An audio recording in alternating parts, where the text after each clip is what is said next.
Hello friends, welcome to ASUPPSC। मेरा नाम वंदना सिंह है। इस वीडियो में हम UPPCS प्री 2020 के लिए प्रैक्टिस सेट नंबर 1 डिस्कस करेंगे।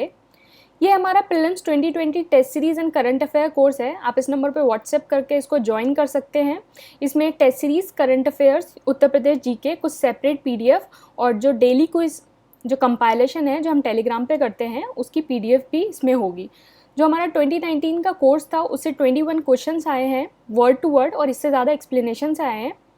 Question number 1, which one of the following is the correct chronological order. तो यहाँ आपको कुछ इवेंट गिवन है, इसमें आपको सही क्रोनोलॉजी में लगाना है। इसका आंसर है आंसर बी। तो चंपारण सत्याग्रह जो 1917 में हुआ था, फिर जलियांवाला बाग जो इवेंट है वो 1919 में हुआ, फिर जो मोपला रेबेलियन है वो 1920 में हुआ। इसको जो लीड किया था वो याकूब हसन ने किया था और ये जो है ये मालाबार जो केरला है वहाँ हुआ था। तो क्वेश्चन नंबर 1 का आंसर है answer B. Question number 2, which of the following pair is not correctly matched.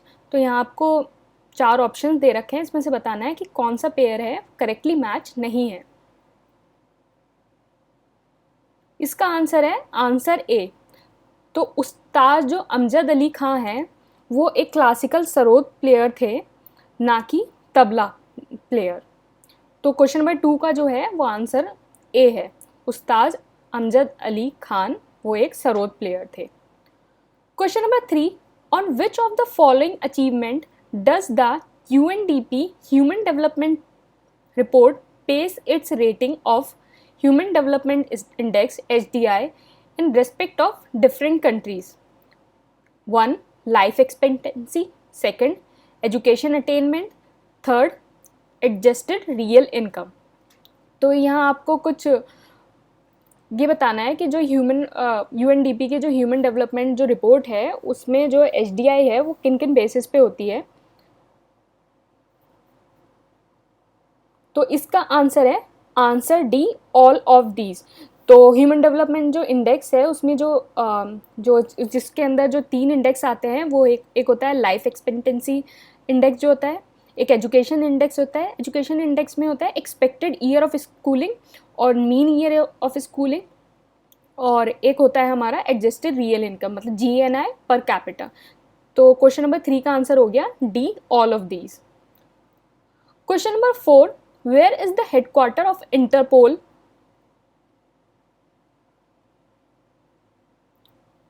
Answer C, Lyon. तो इंटरपोल का जो हेडक्वार्टर है वो लियोन में है। इंटरपोल जो है वो इंटरनेशनल क्रिमिनल पुलिस ऑर्गेनाइजेशन है। ये 1923 में इस्टेब्लिश हुई थी, लियोन जो कि फ्रांस में है वहाँ। तो क्वेश्चन नंबर 4 का जो आंसर है वो हो गया C. Question number 5, who founded the Indian House in England during the Indian freedom struggle. तो इंडियन जो फ्रीडम स्ट्रगल के दौरान जो इंडिया हाउस है वो किसने फाउंड किया था। इसका आंसर है आंसर डी, श्यामी कृष्ण वर्मा। तो जो श्यामी कृष्ण वर्मा है उन्होंने इंडियन हाउस जो है वो फाउंड किया था। बेसिकली इंडियन हाउस क्या था, एक स्टूडेंट रेजिडेंस था जो हमारा इंग्लैंड के अंदर, और ये 1905 से लेके 1910 जो लंदन है वहाँ ये सिचुएटेड था। और ये श्यामाजी कृष्ण वर्मा एक लॉयर थे। इन्होंने ये जो इंडियन हाउस है उसको ओपन किया to promote the nationalist view among the Indian student in Britain. मतलब जो भी ब्रिटेन में इंडियन स्टूडेंट रह रहे हैं उनके अंदर एक तरह का नेशनलिस्ट व्यू प्रमोट करने के लिए ये इंडिया हाउस है ओपन हुआ था। तो क्वेश्चन नंबर 5 का आंसर है answer D. Question number 6, consider the following minerals. 1, calcium, 2, iron, 3, sodium. Which of the following mineral given above are required by human body for the contraction of muscles. तो इसमें से आपको ये बताना है कि कौन सा ऐसा मिनरल है जो ह्यूमन बॉडी के लिए ज़रूरी है मसल्स के कॉन्ट्रैक्शन के लिए। इसका आंसर है आंसर सी, 1 and 3। तो कैल्शियम और जो सोडियम है वो रिक्वायर्ड है for the contraction of muscles. तो बेसिकली क्या होता है कि sodium is needed for proper fluid balance, nerve transmission and the muscles contraction. तो सोडियम है जो प्रॉपर जो हमारी बॉडी के अंदर फ्लूइड बैलेंस है उसके लिए ज़रूरी होता है, नर्व ट्रांसमिशन के लिए ज़रूरी होता है और मसल्स कॉन्ट्रैक्शन के लिए। और कैल्शियम जो है वो बॉडी में ज़रूरी होता है कि जो हेल्दी बोन्स और टीथ के लिए, और जो मसल्स रिलैक्स और कॉन्ट्रैक्ट करता है वो भी कैल्शियम की वजह से होता है। और ये नर्व फंक्शनिंग भी बॉडी में जितनी होती है कैल्शियम की वजह से होती हैं। और ब्लड प्रेशर रेगुलेशन और जो हमारा इम्यून सिस्टम है उसको भी जो अच्छे से रखता है वो भी कैल्शियम की वजह से होता है।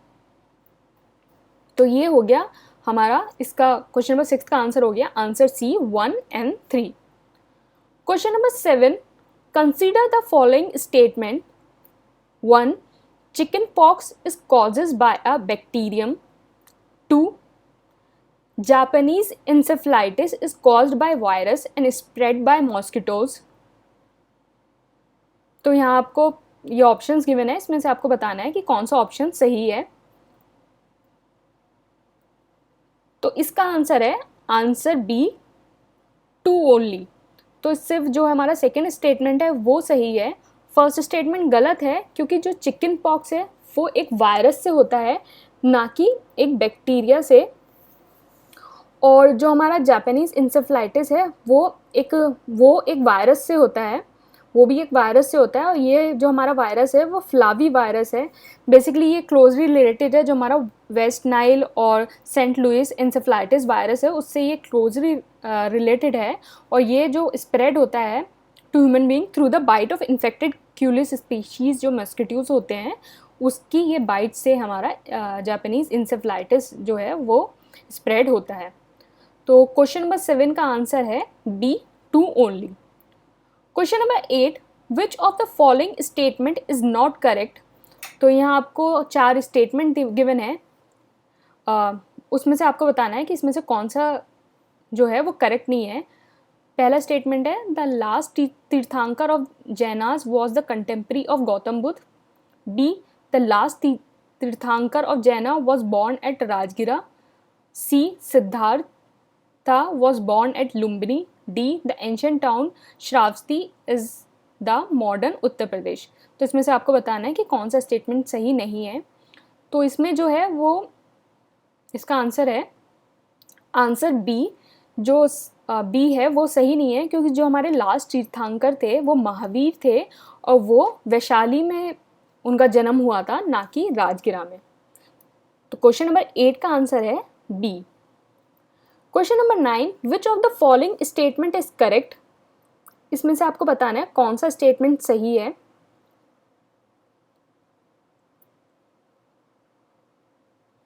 A the Himalayan pass Nathula is in Himachal Pradesh. B the Dhauladhar range of mountain is in Arunachal Pradesh. C the Nanda Devi peak is in Sikkim. D the Pir Panjal range of mountainous is in Kashmir. तो इसमें से आपको बताना है कौन सा स्टेटमेंट सही है। तो इसका आंसर है answer D the Pir Panjal range of mountainous is in Kashmir. जो पहला है वो गलत है क्योंकि जो हमारे हिमालयन पास है नाथुला वो हमारा सिक्किम में है और धौलाधार जो रेंज है वो हिमाचल प्रदेश में है। नंदा देवी पीक है वो उत्तराखंड में है। तो क्वेश्चन नंबर 9 का आंसर हो गया answer D. Question number 10, which of the following is not correct. तो इसमें से आपको बताना है कौन सा करेक्ट नहीं है। A Kandla is tidal port. B Cochin port is located at the entrance of lagoon. C Chennai is a natural harbour. D Visakhapatnam is the deepest landlocked port in India. तो इसका आंसर है आंसर बी। ये स्टेटमेंट सही नहीं है क्योंकि जो कोचिन है वो एक नेचुरल पोर्ट है और ये हमारा जो लोकेटेड है वेम्बनाड जो लेक है वहाँ ये लोकेटेड है। तो क्वेश्चन नंबर 10 का आंसर हो गया बी, ये स्टेटमेंट सही नहीं है। Question number 11, what is the chemical name of the saltpetre which is used in the preparation of gunpowder also.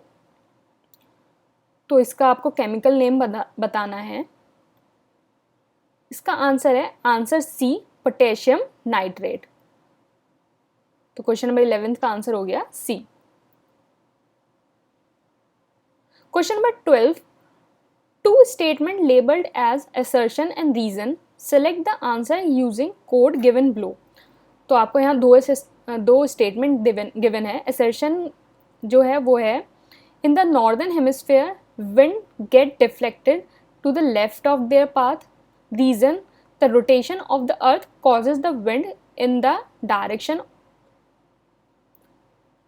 The rotation of the earth causes a change in the direction of wind.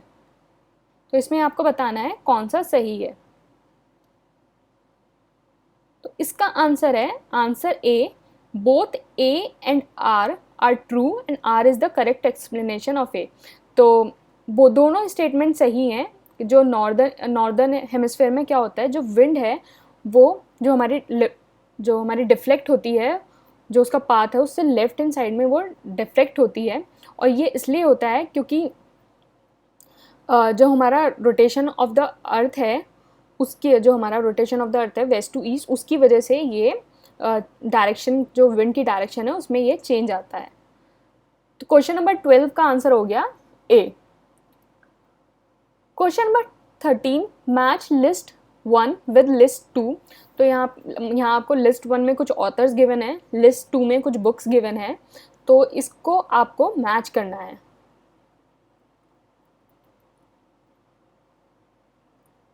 तो इसका answer है answer सी 3142। तो जयप्रकाश नारायण ने जो book लिखी थी वो थी प्रेजेंट डायरी। जवाहरलाल नेहरू ने जो बुक लिखी थी वो लिखी थी बंच ऑफ ओल्ड लेटर्स। और केपीएस मेनन ने जो लिखी थी वो केपीएस मेनन ने जो बुक लिखी थी वो लिखी थी golden threshold. And Sarojini Naidu ने बुक लिखी थी, सॉरी, केपीएस मेनन ने जो बुक लिखी थी yesterday and today, and Sarojini Naidu ने जो बुक लिखी थी वो गोल्डन थ्रेशोल्ड। तो क्वेश्चन नंबर 13 का जो आंसर है वो हो गया C. Question number 14, which of the following pair is not correctly matched. तो यहाँ आपको कुछ पेयर्स गिवन है, इसमें से आपको बताना है कौन करेक्टली मैच नहीं है। ए, वर्ल्ड वॉर 1 1914 से 1918, बी, वर्ल्ड वॉर 2 1939 से 45, C, UNO formed 1947, D, UN day 24 October. तो इसमें से जो गलत स्टेटमेंट है वो है सी। सी इसलिए गलत है क्योंकि जो यूएन है वो इस्टेब्लिश हुआ था 24 अक्टूबर 1945 को, तो ना कि 1947 में इस्टेब्लिश नहीं हुआ था, वो 1945 में इस्टेब्लिश हुआ था। और बेसिकली यूएन इसलिए इस्टेब्लिश हुआ था कि जो भी कंट्रीज़ हैं उसके बीच में इंटरनेशनल कोऑपरेशन जो डेवलप करने के लिए इस्टेब्लिश हुआ था। और इसने जो लीग ऑफ नेशन है उसको रिप्लेस कर दिया था, मतलब वर्ल्ड वॉर 2 के बाद जो लीग ऑफ नेशन है उसको रिप्लेस करके यूएनओ जो है वो इस्टेब्लिश हुआ था। और ये इस्टेब्लिश हुआ था जो सैन फ्रांसिस्को कॉन्फ्रेंस हुई थी 1945 में, वहाँ ये इस्टेब्लिश हुआ था। तो क्वेश्चन नंबर 14 का आंसर है सी, यूएनओ फॉर्म्ड हुआ था 1945 में। Question number 15, which of the following is not the member of BIMSTEC. तो इसमें से आपको बताना है कि कौन सा बिम्स्टेक का मेंबर नहीं है। ए, बांग्लादेश, बी, मालदीव्स, सी, थाईलैंड, डी, श्रीलंका। तो इसका आंसर है आंसर बी, मालदीव्स। तो मालदीव जो है वो बिम्स्टेक का मेंबर नहीं है। तो बिम्स्टेक के मेंबर हैं Bangladesh, India, Myanmar. Myanmar member है, मालदीव्स नहीं है। तो Bangladesh, India, Myanmar, Sri Lanka, Thailand and Nepal and Bhutan. तो ये हमारे बिम्स्टेक के मेंबर हैं। Question number 16, consider the following statement and choose the correct. 1, Rajya Sabha has no power either to reject or amend money bill. 2, Rajya Sabha cannot vote on demand for grants. 3, Rajya Sabha cannot discuss annual financial statement. तो इसमें से आपको बताना है कौन सा सही है। तो इसका आंसर है आंसर बी 1 एंड 2। तो पहला सही है कि राज्यसभा के पास कोई भी पावर नहीं है कि जो वो मनी बिल है उसको रिजेक्ट और अमेंड कर सके, और राज्यसभा डिमांड फॉर ग्रांट्स पे उसको भी वोट नहीं कर सकता। लेकिन राज्यसभा जो है वो एनुअल फाइनेंशियल स्टेटमेंट जो होता है, जिसको हम बजट कहते हैं, उसको डिस्कस कर सकता है। तो इसका आंसर हो गया answer B 1 and 2। Question number 17, who was the prime minister of India when the 73rd and 74th amendment to the Constitution of India dealing with panchayat and municipalities are enacted? इसका answer है answer C PV Narasimha Rao. जो हमारा जो 73rd and 74th constitutional amendment act है वो passed हुआ था parliament में दिसंबर 1992 को, और जो ये हमारा जो एक्ट है 73 कॉन्स्टिट्यूशनल अमेंडमेंट एक्ट 1992 जो वो फोर्स में आया था वो अप्रैल 24 1993 को फोर्स में आया था। और जो 74th कॉन्स्टिट्यूशनल अमेंडमेंट एक्ट 1992 है वो जो फोर्स में आया था वो जून 1 1993 को फोर्स में आया था। तो क्वेश्चन नंबर 17 का आंसर हुआ C PV Narasimha Rao. Question number 18, which one of the following pair is not correctly matched? तो इसमें से आपको बताना है कौन सा पेयर करेक्टली मैच नहीं है। A vitamin A fish liver oil, B vitamin B1 whole cereal, C vitamin C milk, D vitamin E butter.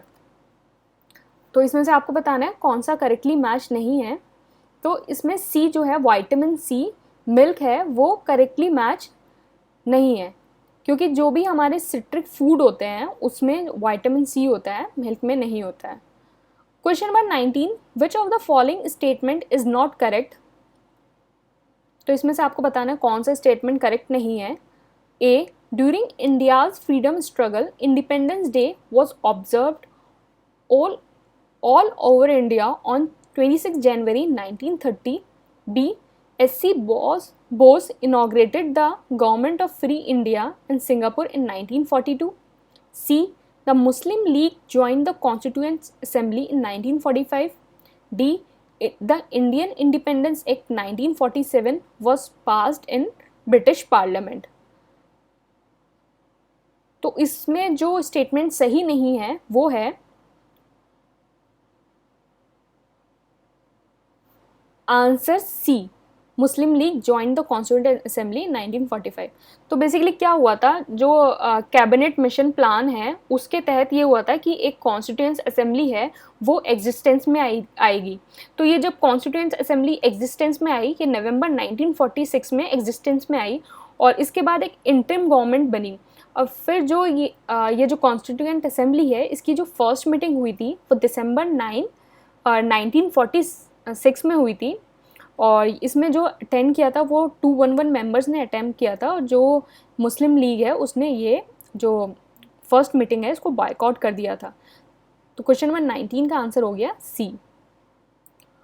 Question number 20, match list 1 with list 2। तो लिस्ट 1 में आपको कुछ प्लेसेस गिवन है और list 2 में कुछ कंट्रीज गिवन है, और आपको ये मैच करना है। तो इसका आंसर है आंसर डी 2143। तो जो हमारा मोंटी कार्लो है वो हमारा मोनाको के अंदर है, एंड जो हमारा फ्लीट स्ट्रीट है वो इंग्लैंड में है, and great barrier reef Australia में है, एंड फ्लशिंग जो हमारा फ्लशिंग मेडोज है वो USA के अंदर है। तो इसका आंसर हो गया 2143। ये जो हमारा प्रैक्टिस सेट का जो ये क्वेश्चंस थे इसका जो हमारे PDF है वो आपको जो UPPCS प्री 2020 कोर्स में जब एनरोल होंगे उसके साथ ये आपको PDF फ्री मिलेगी। और जो हमारा टेलीग्राम चैनल है उसमें रोज़ एक डेली क्विज़ हम कंडक्ट कराते हैं। आप टेलीग्राम चैनल जो ACE-UPPSC है आप उसको ज्वाइन कर सकते हैं, उसमें आपको डेली क्विज़ रोज़ मिलेगा, और उसकी भी ये जो PDF है वो भी आपको UPPCS प्री 2020 का जो कोर्स है उसके साथ मिलेगी। तो हमारे ये क्वेश्चंस यहीं फिनिश होते हैं। Thank you and all the best.